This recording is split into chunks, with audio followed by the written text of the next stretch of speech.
جہاں تک ہو سکے اپنے خون کو پاکیزہ بناؤ، جہاں تک ہو سکے خون کو پاکیزہ بناؤ، اس لیے کہ صفات پیدا ہوتی ہیں جب آدمی اپنے خون کو پاکیزہ رکھتا ہے. اور جتنی بھی گندگیاں معاشرے کی لائن کی یا اخلاقی لائن کی انسان سے ظاہر ہوتی ہیں، اس میں سب سے بڑا دخل اس کے خون کے فساد کو ہوتا ہے. سب سے بڑا دخل، سب سے بڑا دخل خون کے فساد کو ہے. اس لیے میں نے عرض کیا پہلے معاملات بگڑتے ہیں پھر عبادات بگڑتی ہیں. پہلے معاملات بگڑتے ہیں پھر عبادت بگڑتی ہیں. پہلے معاملات بگڑتے ہیں پھر عبادات بگڑتی ہیں. سب سے بڑا دخل عبادات کے کمال میں وہ خون کو ہے، اور سب سے زیادہ یعنی معصیت کی طرف جو آدمی جاتا ہے وہ صرف خون کی خرابی سے.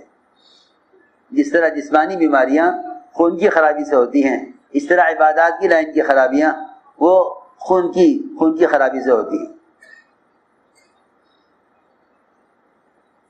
ابوبکر رضی اللہ تعالیٰ عنہ پانی پیتے رہے، لقمے کو نکالنے کی کوشش کرتے رہے، یہاں تک کہ وہ لقمہ نکل کر باہر آیا. لوگوں نے اسے معمولی سمجھا کہ آپ نے اس لقمے کے لیے اتنی کوشش کیوں کی ہے؟ فرمایا اگر جان لے کر بھی نکلتا تو اس کو نکالتا. حضور اکرم صلی اللہ علیہ وسلم نے اپنے صحابہ کے دلوں میں مال کی بے رغبتی پیدا کی. مال کی بے رغبتی پیدا کی، اپنے صحابہ کے دلوں میں مال کی بے رغبتی پیدا کی.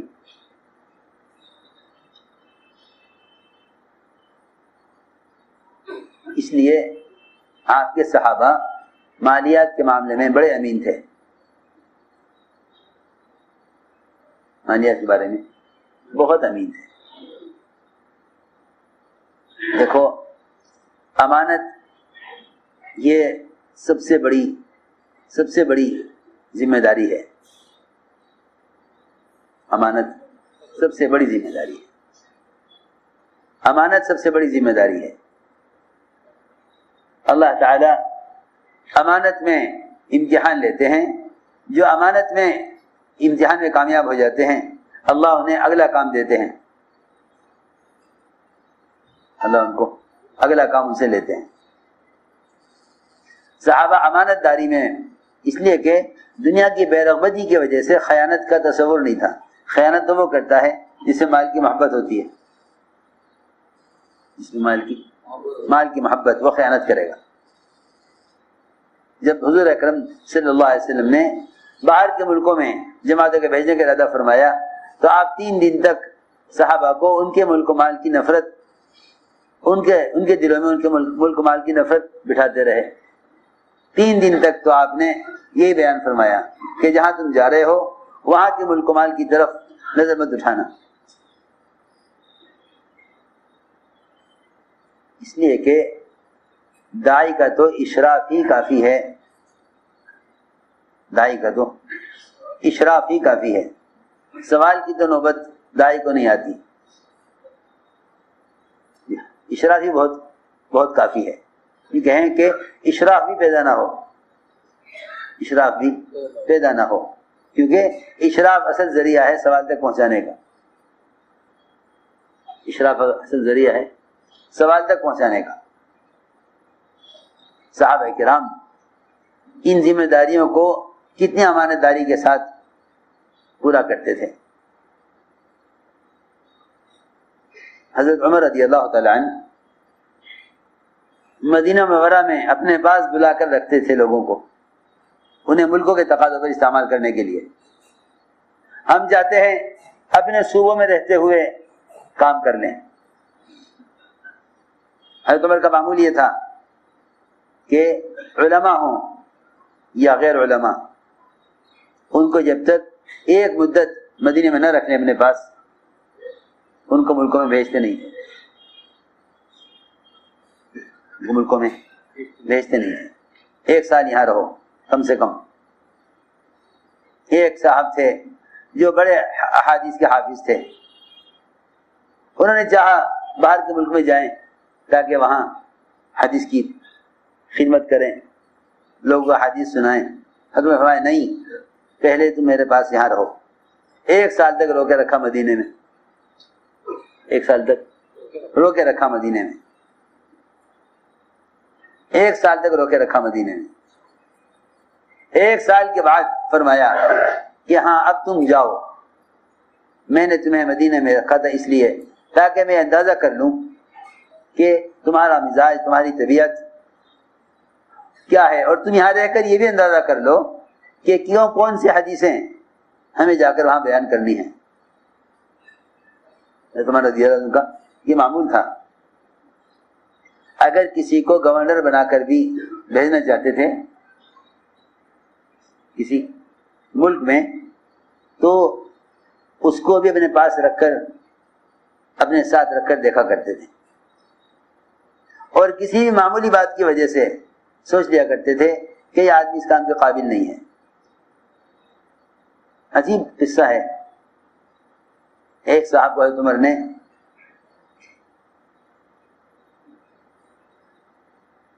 اپنے پاس بلا کے رکھا اور پھر ان کو ایک ملک کا گورنر بنانا طے کیا کہ اس کو فلاں ملک کا گورنر بنایا جائے. دیکھو کتنی باریکیاں دیکھی جاتی تھی,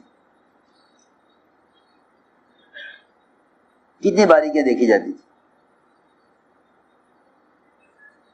اس لیے کہ دیکھو دوستو عزیزوں, صحابہ اتنی امانت داری کے ساتھ کام کرتے تھے کہ کیونکہ جب تک کامل اطاعت نہ ہو اس وقت تک کوئی کام درست نہیں ہوتا. کوئی کام درست, جب تک کامل اطاعت نہ ہو کوئی کام درست نہیں ہوتا.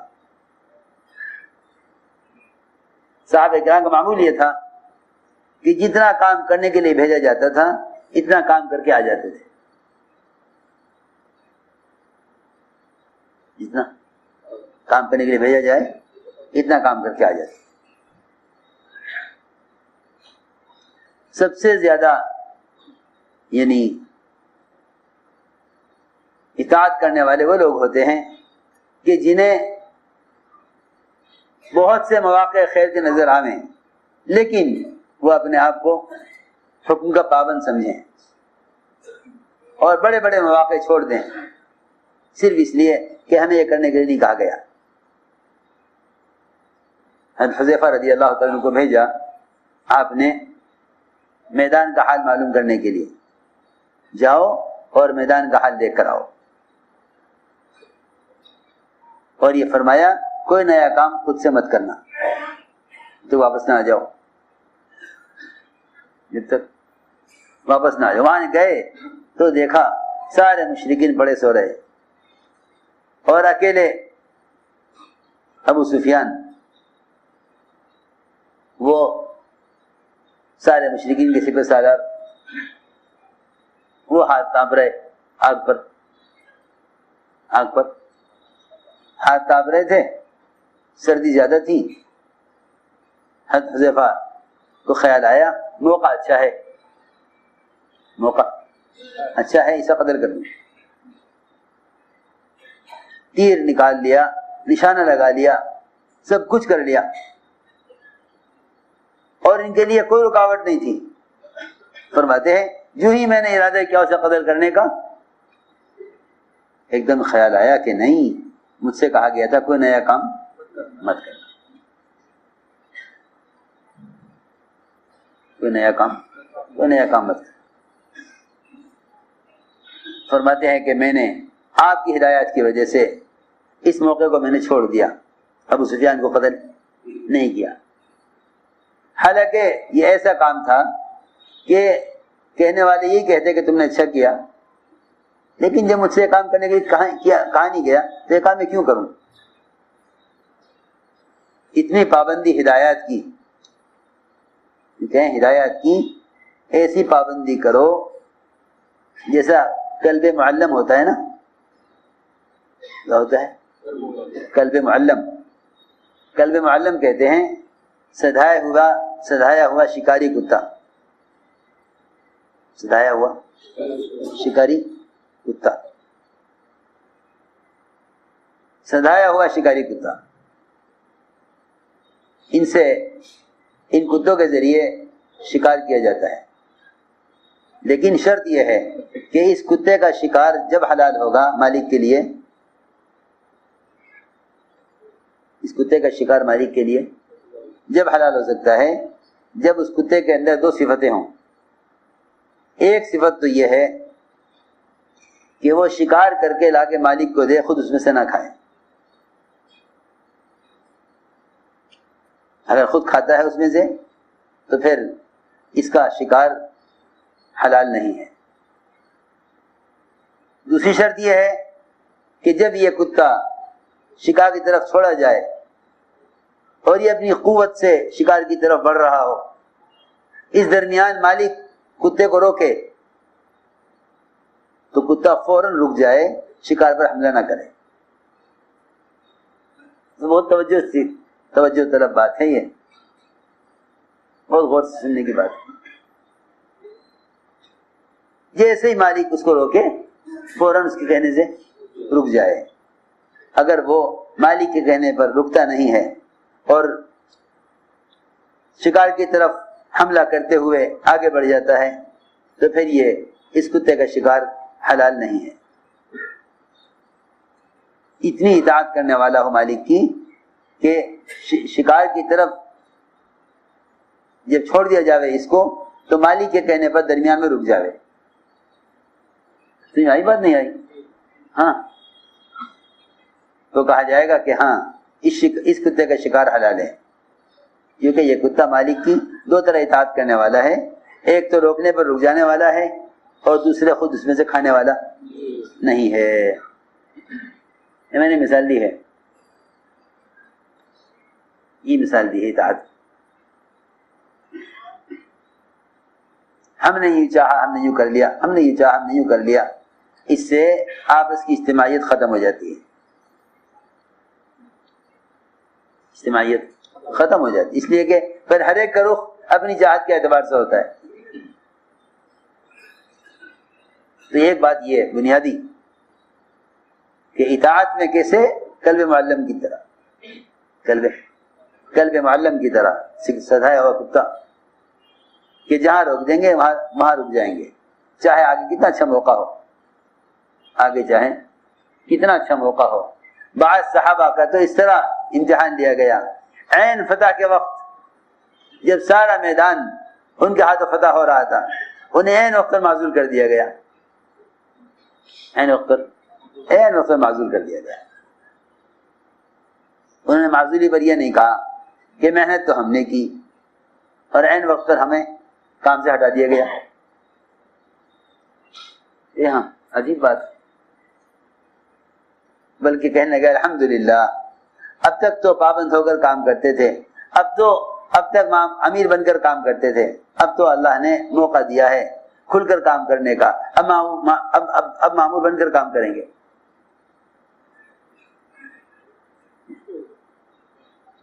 اب مامور بن کر کام کریں گے، کیونکہ لوگ یہ سمجھتے ہیں کہ تقرری ترقی کا ذریعہ ہے۔ تو کیا سمجھتے ہیں؟ تقرری ترقی کا ذریعہ ہے، ہمارا تقرر ہو جائے تو یہ ہماری ترقی ہو گئی۔ حالانکہ صحابہ کے زمانے میں معزولی ترقی کا ذریعہ تھا، صحابہ کے زمانے میں معزولی ترقی کا ذریعہ تھا، اور تقرری سے ڈرتے تھے کہ اگر ہمیں کوئی عہدہ دیا گیا تو قیامت ہم سے اس کے بارے میں سوال ہوگا۔ اتنا ڈرتے تھے حضور اکرم صلی اللہ علیہ وسلم بعض صحابہ کو حکم دے کر ان سے کام کراتے تھے، ڈرتے تھے ذمہ داری سے، ذمہ داری کے ذمہ داری قبول کرنے سے ڈرتے تھے، اس لیے اللہ ان کی مدد بھی کرتے تھے۔ تو لوگ سمجھتے ہیں کہ معزولی تنزلی کا ذریعہ ہے، نہیں، حالانکہ معزولی ترقی کا ذریعہ ہے، اور تقرری جو ہے وہ ترقی کا ذریعہ نہیں، بلکہ اگر اپنی طلب سے عہدہ مانگتا ہے تو یہ تنزلی کا ذریعہ ہے۔ اس لیے صحابہ کرام امانت داری میں کوشش کرتے تھے اس کی کہ اپنے آپ کو اجتماعی مال سے بچائیں، اپنے آپ کو اجتماعی مال سے بچائیں۔ حضرت